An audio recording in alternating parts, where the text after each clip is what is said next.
கல் தோண்டி மண் தோன்றா காலத்திற்கு முன்பு தோன்றிய என் முத்தமிழுக்கும் இங்கு கூடியிருக்கும் அனைத்து தமிழனுக்கும் என் முதற்கண் வணக்கங்களை தெரிவித்துக் கொள்கிறேன். இன்று என்னுடைய தலைப்பானது நூலகத்தின் பயன்கள். மாணவர்களுக்கு கல்வி அறிவு பள்ளி புத்தகங்களால் மட்டுமே வந்து விடாது. பல வகை நூல்களை படிக்க வேண்டும். எல்லா நூல்களையும் விலை கொடுத்து வாங்க இயலாது. அதற்கு நூல் நிலையங்கள் பயன்படுகின்றன. ஒவ்வொரு பள்ளியிலும் நூலகம் இருக்க வேண்டும். திருவள்ளுவர் சொல்லியிருக்கிறார், தொட்டனை தூரும் மணற்கேணி மாந்தற்கு கற்றனை தூரும் அறிவு. அதாவது நல்ல நீரானது ஊற்றெடுப்பதைப் போல ஒருவர் நல்ல நூல்களை ஒருவர் வாசிப்பதன் மூலம் அவர்களது அறிவும் பெருகும் என்பது கருத்து. ஒரு சமூகத்தினுடைய அறிவு கருவூலங்கள் நூல்கள் என்றால் அது மிகையல்ல. ஒரு சமூகமே அந்த நூலகங்களை வழிநடத்தவும் நிலைநிறுத்தவும் ஆதாரமாய் உள்ளது.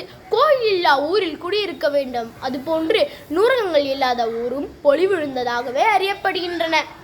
நல்ல பயனுள்ள நூல்களை கற்பதானது மனிதர்கள் தவழிழைக்காத அவர்கள் வாழும் வகையறிய செய்வதாக அமையும். இதனை புத்தகங்கள் இல்லாத வீடு, சாளரங்கள் இல்லாத சத்திரம் போன்றதே என குறிப்பிடுவார்கள்.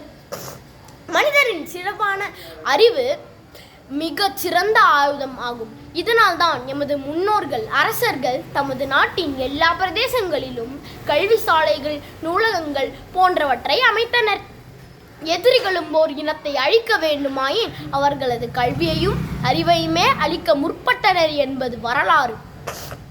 கல்வி என்ற பெரும் கடலை தனக்குள் தேக்கி வைத்துள்ள இந்த நூலகங்கள் தன்னை தேடி வரும் வாசகர்களின் அறிவு பசியினை போக்கி அவர்களை பூரணமான மனிதர்களாக சமூகத்துக்கு தருகின்றன. மனிதனின் அழகான குணமான அமைதியை இந்த நூலகங்கள் தரவல்லன. ஒரு முறை ஐரோப்பிய பாராளுமன்றத்தில் திரு அப்துல் கலாம் அவர்கள் கனியின் பூங்குன்றனார் எழுதிய புறநானூறு புத்தகத்திலிருந்து ஒரு வாசகத்தை உறக்கச் சொன்னார். யாதும் ஊரே யாவரும் கேளிர் என்பதும் நூலகங்கள் வாயிலாக வெளிவந்தது. ஒரு நல்ல புத்தகம் 100 நண்பர்களுக்கு சமமானது. உனக்கு நண்பன் இல்லை என்றால் வருத்தப்படாதே.